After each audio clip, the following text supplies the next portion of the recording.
Okay, hi everybody. I'm gonna just jump right in. I'm gonna address this whole yoga thing because I was getting some private messages and I just wanna, clear it up and make it so it's understandable. Okay, so when I was 3 years old, I was put in front of the television and there was a yoga program on TV and I learned how to do some of this yoga poses, stretching, etc. There wasn't really any quote yoga classes at that time, and so I was put into dance classes and specifically ballet. And from ballet there was a lot of stretching and modern dance and that sort of thing, and I started at a very young age practicing ballet and dance and stretching. So I still had some of those memory, from doing some of the poses that I had learned on TV from the yoga stretches, and I was doing that independently on my own. I was not doing it with any kind of spiritual thing. It was literally just the physical poses. So fast forward, many years go by, and I am working in a job that's like a desk job, and I really wasn't getting a lot of physical activity at that time in my life.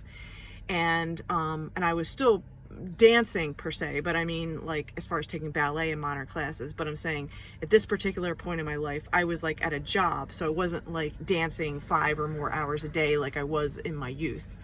So long story short, I join a gym, and when I join the gym, I get a tour of the building and they say, oh, here's yoga classes. And I literally had never taken a yoga class until I signed up to be a member of a gym, and they pitched yoga classes.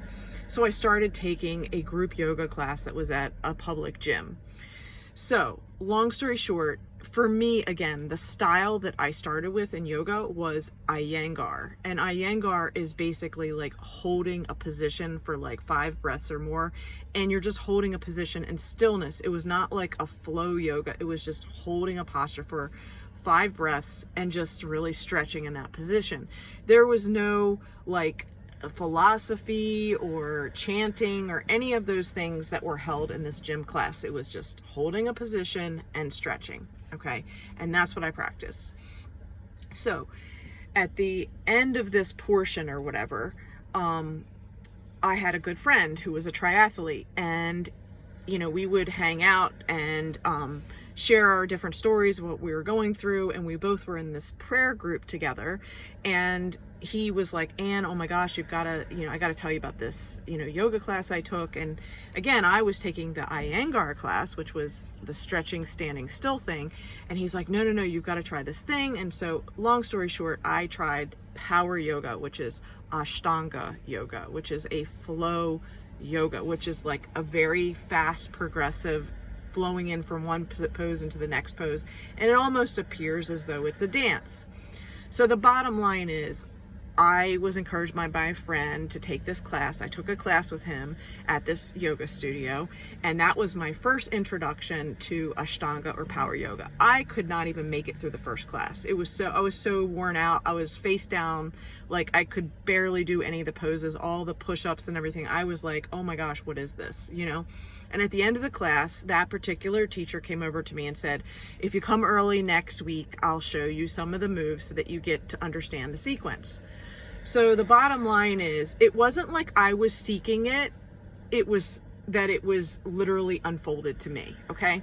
So long story short, I studied with this teacher who gave me private lessons before class to teach me the poses until I understand the basics of the poses. And then I could actually handle the class to handle the fast-paced flow of moving from one pose into the next pose. And it really was, to me, based on my dance background, it felt a lot like dancing. Okay. So I continued to do this practice. Now, while I was doing this practice, it was not like I was seeking in the beginning spirituality, because I already had spirituality. I already had my faith in Christianity. The point was, I was looking at yoga as an exercise. Okay. So bottom line, I got, really passionate about going to this Ashtanga power yoga class and the challenge of being able to do these advanced poses and headstands and backwards bends and, you know, balancing, one arm balancing and jumps and all that. It was like, to me, it was an athletic fun thing. Okay.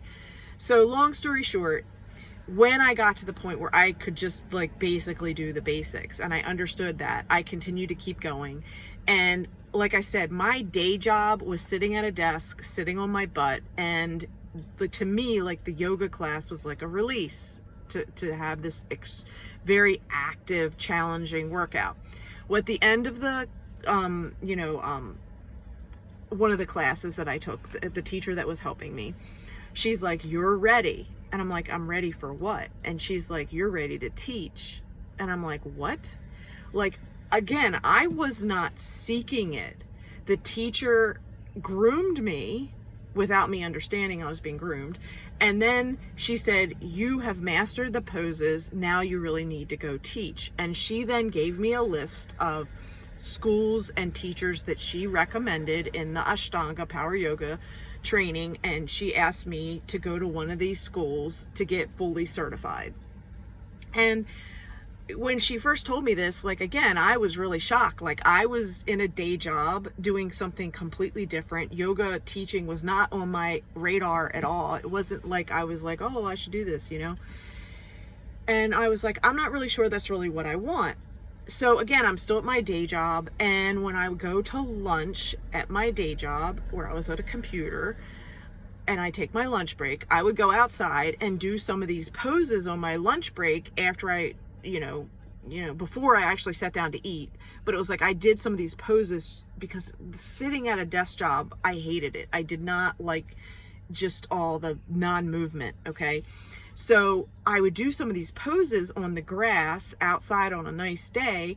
And the next thing I know, people started to come up to me and they're like, "Oh, can I join in? Will you teach?" And I'm like, "I'm just doing a practice. I guess you can follow me." Like, I wasn't trying to be a teacher, okay? So the next thing I know, then I had people at my job, at my office, at lunchtime, that they started coming to quote my instant class that was just created by me going outside doing my own self-practice. And then all of a sudden people were like wanting to come. And the next thing you know, people were like, "You should start charging money. I'll start paying you." And then they started to collect a donation for me for teaching. It wasn't like I was doing any of this of my own accord, just so you understand how this happened. So after that experience of doing a little bit of teaching at this, lunch thing, and the teacher still encouraging me at the regular practice where I was going to the studio, she was like, "You really need to start teaching." And at that point I was like, okay, maybe I'm ready. So I moved to California and I studied with some of the best yoga teachers on the planet in the Ashtanga method. And in that teacher training, that's where all the,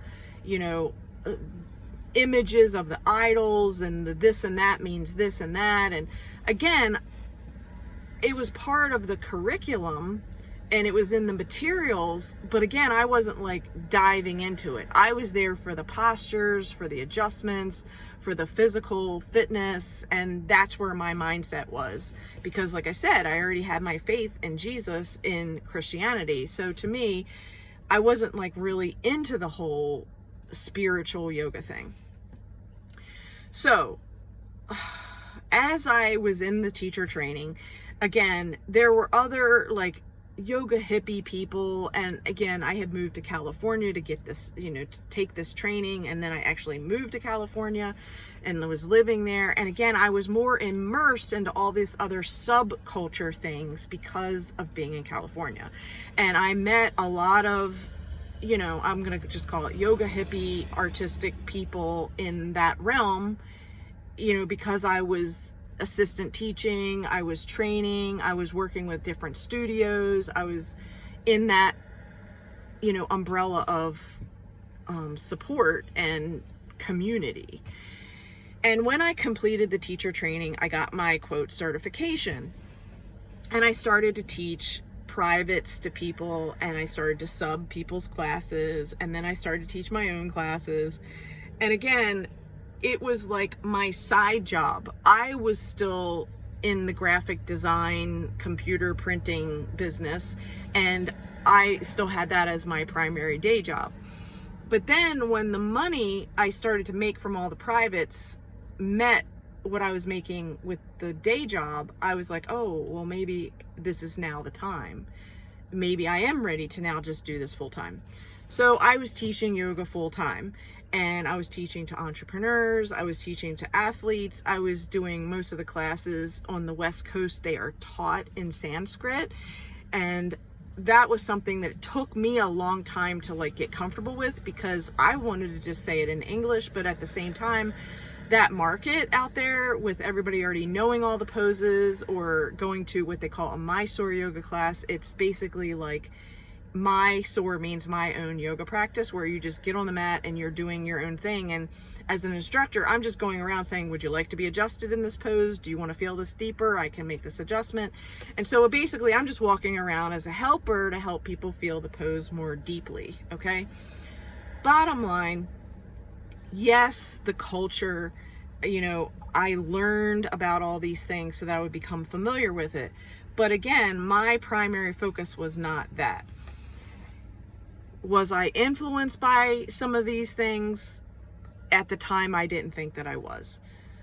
Bottom line, I was not going into it as this is my spiritual practice. I'm going to pick up in another video.